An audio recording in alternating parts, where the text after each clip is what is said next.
Bueno, buenas tardes, buenas noches, buenas mañanas, buenos días, dependiendo de donde me esté escuchando la persona que esté viendo este tutorial de las 7 llaves de la comunicación eficaz. Las, las 7 llaves es un método para aprender a escribir bien, escribir con lo que llamamos las 3 Cs, claro, conciso y concreto. Lo primero que hay que hacer para escribir es tener pues, la necesidad de escribir, ¿no? Por ejemplo, este texto es de un catedrático de universidad que escribe un tutorial para unas oposiciones. Entonces el catedrático tiene la necesidad de escribir el primer tema. Entonces empieza, os lo voy a leer, me tenéis que disculpar. La mayoría de las numerosas definiciones del lenguaje alude de manera explícita y directa a la comunicación. De ahí que no extrañe decir de él, del lenguaje, que es, en sentido lato, todo aquello que comunica. El lenguaje designa, en principio, cualquier medio de comunicación para expresar, para manifestar algo. Según Lyons, resulta difícil imaginar una definición satisfactoria que no comporte alguna referencia a la noción de comunicación. No voy a seguir leyendo, pero podéis leer los dos párrafos perfectamente, que siguen más o menos con el mismo tono estilístico, ¿no? O sea, necesita escribir. El escribir no es solo para los poetas, los cursos de escritura, los métodos de escritura, no solo son talleres literarios para los poetas, para los novelistas. No, la gente necesita escribir, un catedrático, una persona que envía una carta, un profesional, un padre a un hijo, una madre a una hija, etcétera, ¿no? Entonces, partimos de la escritura. La segunda llave es la necesidad de organizar lo que escribimos. Muchas veces escribimos como hablamos, a la pluma. Y todo escrito tiene que tener una organización para poner, no sé, lo más importante delante, lo segundo más importante después, o porque queremos conseguir algo, porque tenemos lo que se llama una estrategia eh, estilística, queremos conseguir algo, poner lo que tiene más efecto delante, ¿no? Entonces, organizamos. Como podemos ver en el segundo ejemplo, el catedrático tiene clarísima cuál es su estructura. Aquí lo divido en 3 cuadros. Primero habla, en el primer recuadro habla, que empieza con la mayoría, habla de que la lengua es comunicación. En el segundo explica lo que es comunicación. Y en el tercero habla de la etimología del término comunicación. Es decir, sigue la regla del 3. La regla del 3, dividir las cosas en 3. Os voy a contar 3 cosas. Voy a hablar de 3 aspectos. Voy a dar 3 conclusiones, 3 definiciones. La regla del 3 en la retórica es una regla clásica, conocida desde los griegos, desde los latinos. ¿Por qué? Pues porque 1 o 2 es demasiado conciso, demasiado breve, y a partir de 4 hay que empezar a memorizar. 3 es un número redondo que funciona, ¿no? Entonces, ya tenemos un texto que ha escrito un catedrático, que ha escrito un buen manual, por cierto, el manual es muy bueno, que ha organizado de una manera en la primera página la introducción, porque lo que estamos viendo es una introducción al primer capítulo. Lo ha organizado con la regla del 3, o sea que es una regla que funciona, pero vamos a ver a partir de ahora una regla nueva.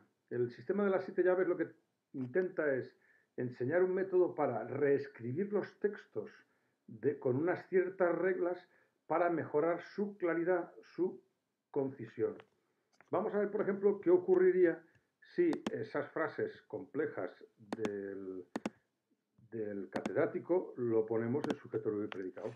Por ejemplo, vemos el primer párrafo, el de la mayoría de numerosas definiciones del lenguaje, tiene 2 oraciones.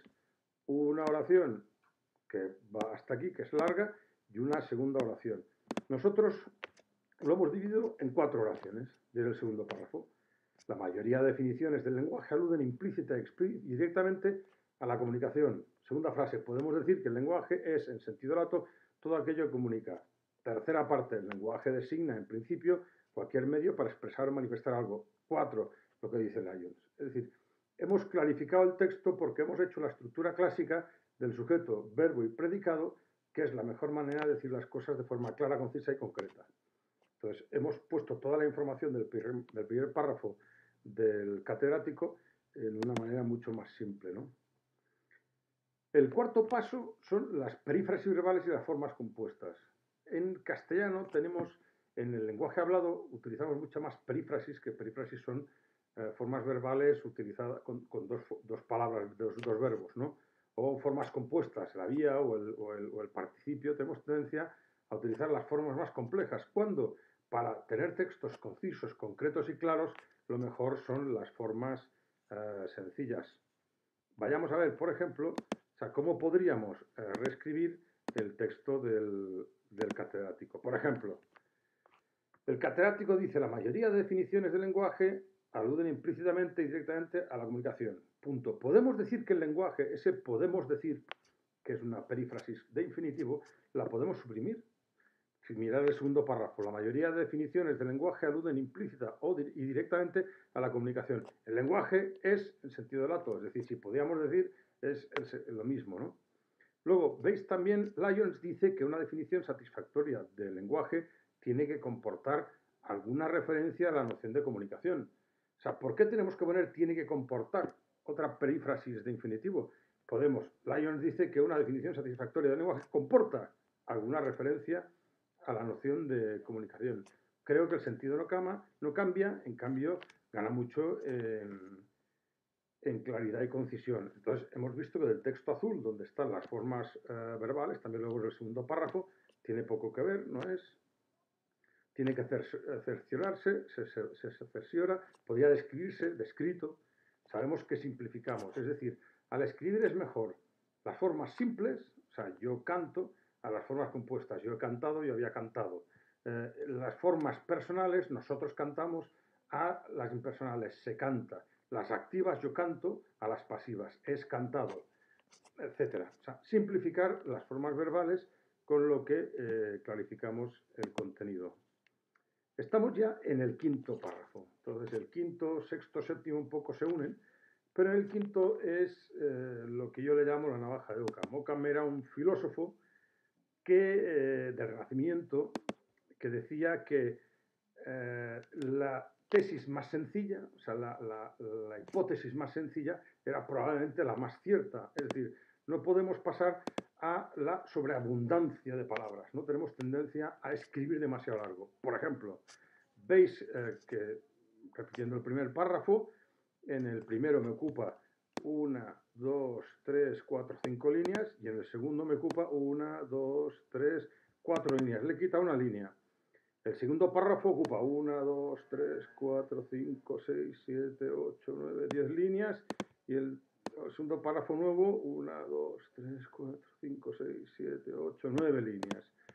O sea, le he quitado palabras que sobre la mayoría de definiciones del lenguaje aluden implícita y directamente a la comunicación.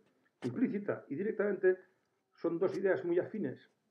Probablemente prescindir de una de las dos, como vamos en el otro párrafo, que aluden directamente, o sea, no le quita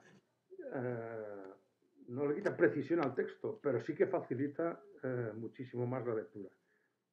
Entonces, ya ocurre lo mismo en los segundos y por ejemplo, desde el punto de vista de su etimología. Etimológicamente, eso es un adverbio. O sea, queda mucho mejor utilizar el adverbio, aquí lo tenemos, el adverbio etimológicamente, mucho mejor que desde el punto de vista de su etimología. Ya se sabe que etimológico es desde el punto de vista de la etimología, ¿no? Y ya estamos llegando a los últimos pasos, que es, hemos hecho unos textos, los hemos simplificado, hemos quitado muchas palabras, pero claro, entonces nos pueden quedar unos textos, subjetivo y predicado, unos textos como muy cortados, o sea, como muy secos, ¿no? Como poca expresividad emocional, cosa que tampoco es bueno que un párrafo tenga poca expresividad emocional. Entonces, simplemente lo que hago yo ahora es, en el siguiente, pues le pongo unas subordinadas, ¿no? Es decir, por ejemplo, en el primer párrafo, en el párrafo de aquí arriba, pongo la mayoría de definiciones, pongo la mayoría de definiciones del lenguaje aluden directamente a la comunicación, el lenguaje es todo aquello que comunica, el lenguaje designa, entonces hago una subordinada, la mayoría de definiciones del lenguaje aluden directamente a la comunicación, dos puntos, el lenguaje es todo aquello que comunica y que designa cualquier medio para expresar algo. Entonces he hecho ahí unas subordinadas con dos puntos. Lo mismo ocurre en los otros dos párrafos, ¿no? Que se puede ver. Entonces, al poner subordinadas, ya las pongo de todas maneras en este estadio, las pongo de una manera más ordenada, porque ya están sobre la base del sujeto verbo predicado, entonces voy metiendo la subordinada, es más fácil meterla